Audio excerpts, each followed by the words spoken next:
Bonjour. Merci de nous recevoir dans ton atelier. Alors, j'ai souhaité cet entretien pour parler évidemment de ton travail, de ta peinture, mais aussi des concepts du philosophe François Julien, avec lequel je travaille un peu dans le cadre de l'association d'éco-incidence. Alors pour commencer, j'aimerais savoir justement quelle est la place de l'accident dans ta peinture. Commence à travailler, je ne sais pas ce que je vais faire. Je prends un tissu, je le mets au sol, je l'organise si je dois le rabouter à d'autres, de manière à avoir une forme externe et une surface convenable pour travailler. À partir de là, je prends une couleur et je travaille. Et tout ce qui advient dans le temps du travail est bon. Et j'accepte obligatoirement le résultat, quel qu'il soit, et quoi qu'il se soit passé dans le temps du travail. Donc du coup, finalement, il n'y a pas vraiment d'accident, parce que tout est déjà inclus dans le dispositif. L'incident ou l'accident Oui. est pratiquement inclus dans le travail. C'est-à-dire que s'il m'arrive de donner un coup de pied à un monceau de malle, le monceau de couleur, ou que la couleur éclabousse, ça fait partie du travail. Je suis frappé dans ta peinture par l'importance que tu as donnée au dispositif, enfin l'organisation justement, une organisation capable d'accepter tout ce qui vient. Et alors François Julien, à ce propos, il parle de potentiel de la situation. Tu organises une situation riche de potentiel, et tout ce qui se passe dans cette situation va faire œuvre. Oui, c'est ça. Et notamment dans cette situation, quelque chose me semble important, et c'est le rapport au matériau, au tissu. Oui. Est-ce que tu peux nous en parler? Mon métier est un métier classique. Je veux dire, c'est le métier traditionnel qu'apprend un peintre. La seule chose qui soit incongrue, entre parenthèses, c'est que la toile est crue. La toile n'est jamais enduite ou encollée. C'est-à-dire, je ne suis jamais sur une surface idéale. La manière dont la toile va prendre la couleur, va l'absorber et la transformer, en fait, est la bonne. Autrement dit, quand je mets de la couleur sur un tissu, je mets quelque chose qui est pas, dont je ne connais pas le résultat. Mais c'est la qualité du tissu, si c'est un tissu imprimé ou un tissu quel qu'il soit, ou un tissu qui refuse, etc. À chaque fois, le tissu va prendre la couleur et me la restituer d'une manière différente que d'emblée, j'accepte. C'est-à-dire que finalement, il n'y a pas d'image prévue, mais tout se passe...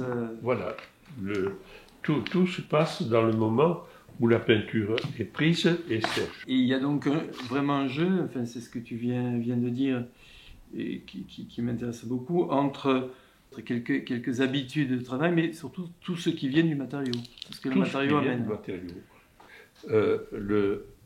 En fonction de la manière dont le matériau prend la couleur, je peux revenir et mettre une seconde couche, voire une troisième couche. Une fois que la peinture m'a mis dehors, tout est arrêté, tout est fini, je ne reviens pas. La peinture te met dehors quand c'est rempli. Quand c'est rempli. Oui. Donc tu t'es donné, je reviens à cette idée d'une situation, il y a quelque chose, à la base, un système très construit.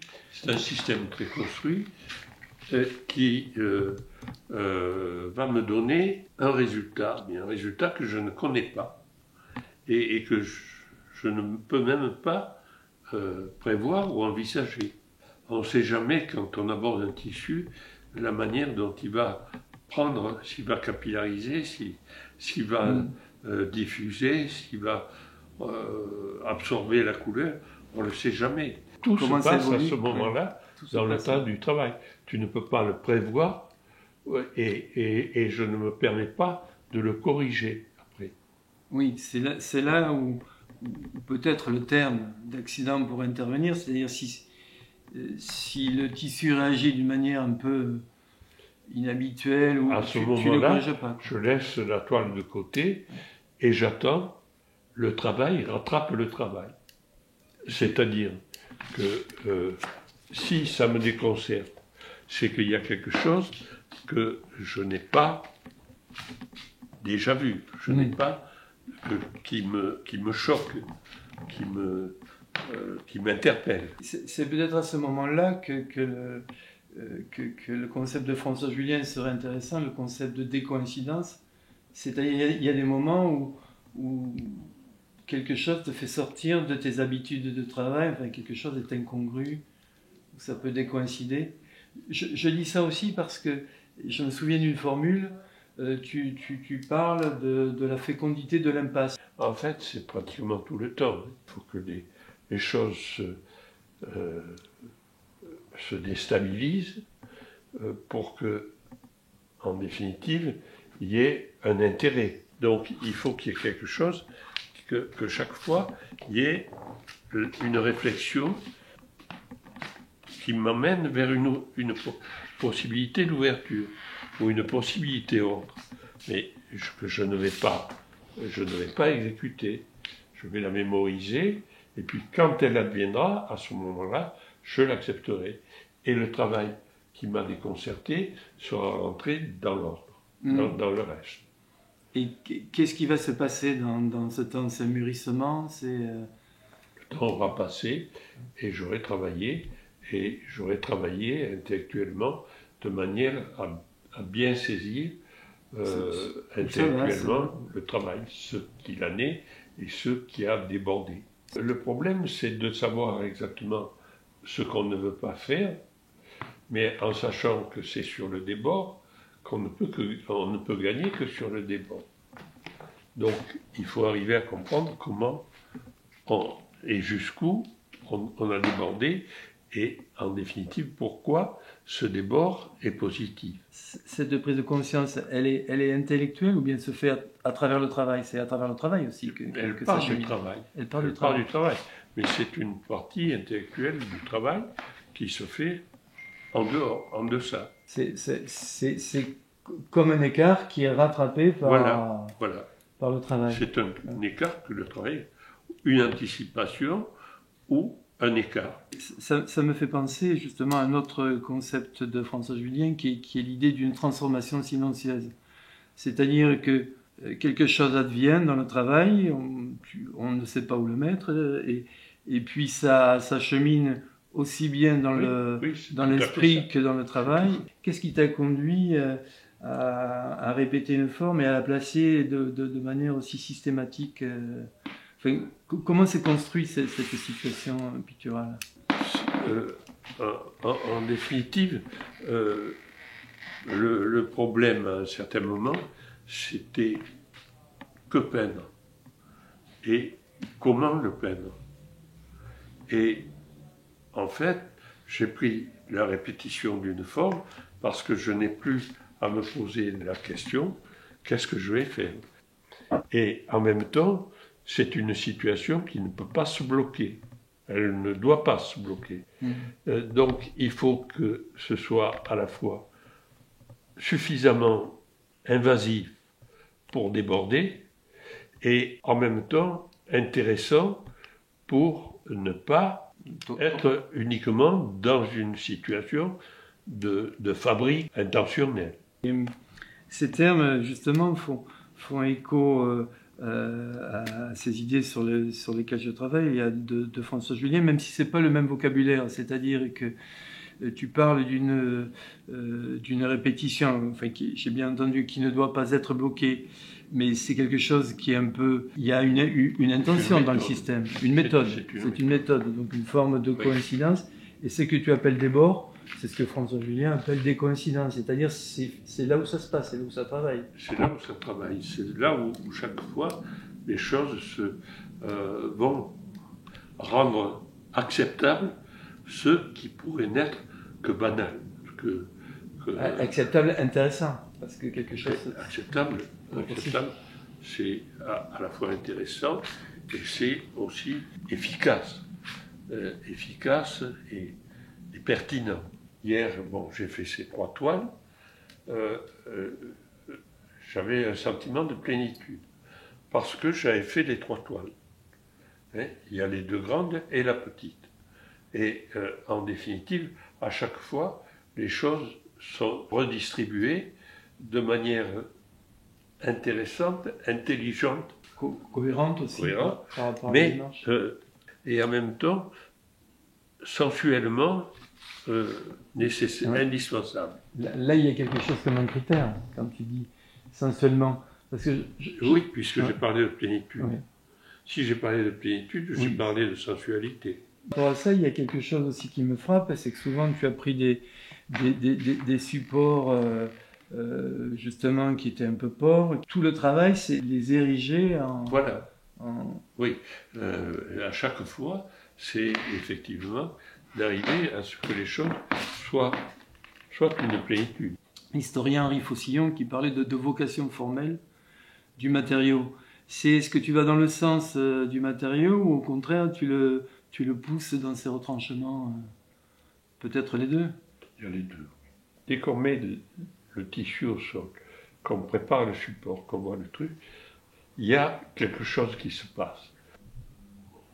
Comme si le tissu appelait le travail qui va se faire et que les choses soient dans leur logique et dans leur nécessité.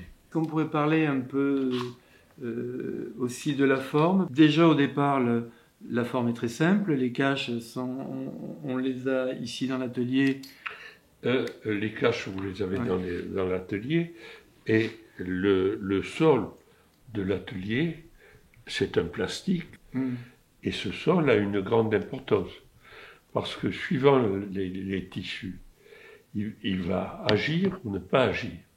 C'est-à-dire si le tissu est un peu épais, comme c'est le cas des tissus militaires, la couleur ne va pas traverser, et en définitive, le sol ne va pas être marqué et la peinture ne va pas remonter. Si c'est des rayons ou des trucs comme ça, ou des rideaux de gaz, c'est l'inverse. C'est-à-dire que le fait de peindre, la peinture va s'étaler sous la toile, sur le sol en plastique, et remonter dans le tissu, et me désorganiser ou réorganiser autrement la forme. C'est-à-dire, au lieu d'avoir une forme qui soit très dessinée, elle va être bavouillée, elle va être approximative. Ça, c'est quelque chose qui est intéressant. Donc ça me renvoie à l'envers de ce que j'aurais voulu faire.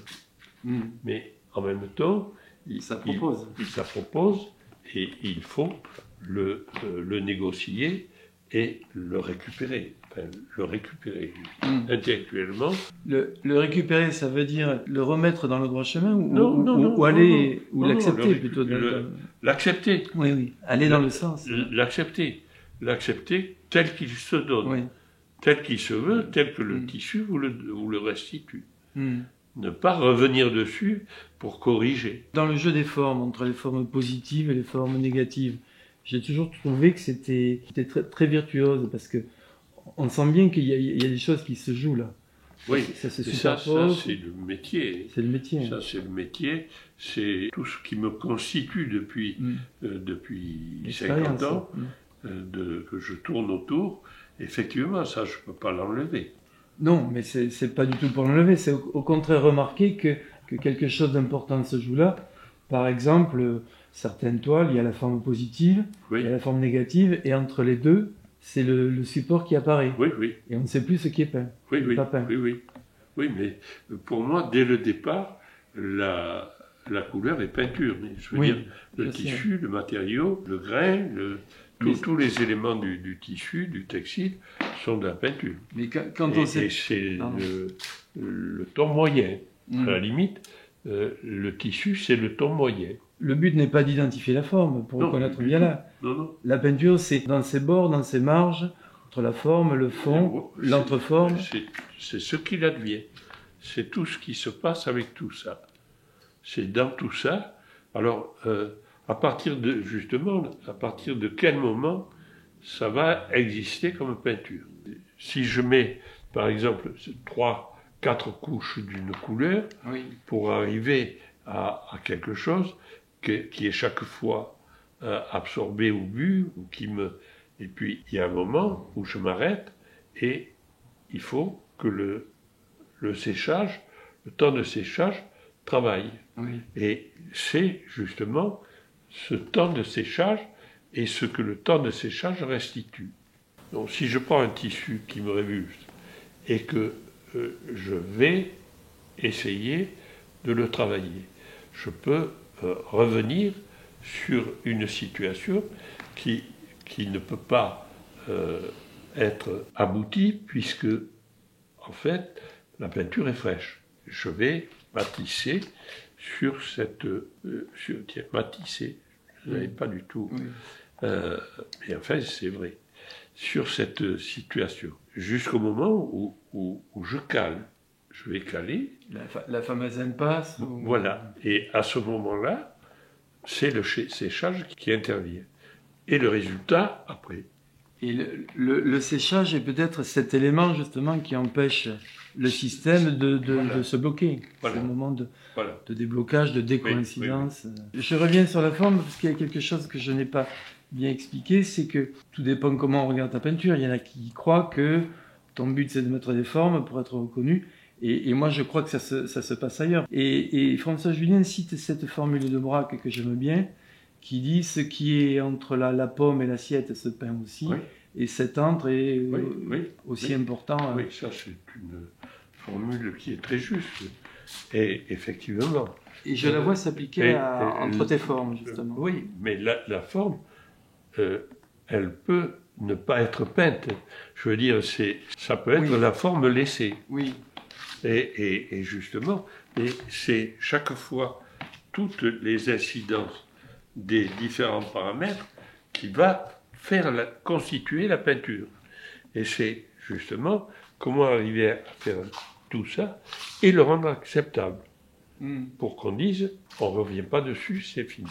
Je me suis amusé, enfin, à la suite de François Julien, à reprendre ce concept d'antre et à l'appeler l'entrepeint, parce qu'il me semblait que c'était vraiment le lieu de la peinture, là où ça se passe, et là où les gens, j'en sais rien, mais où beaucoup ne regardent pas. Oui, bon, il y a toute la notion de décoration ou de décoratif, c'est-à-dire qu'on peut bien faire, très bien faire, et geler. On peut lâcher et tout se dégèle. Bien faire, ça veut dire colorier presque les formes, quoi. Enfin, dans ta peinture. Ne pas déborder. S'appliquer, faire les choses de la manière la plus décorative possible. Alors que il y a toute une manière de porter la peinture sur la toile, il y a tout un rythme du temps de peindre qui est extrêmement important. Comment arriver sur un espace assez grand à porter cette espèce de détention ou de tension qui va faire que la surface va avoir sa fragilité et sa substance.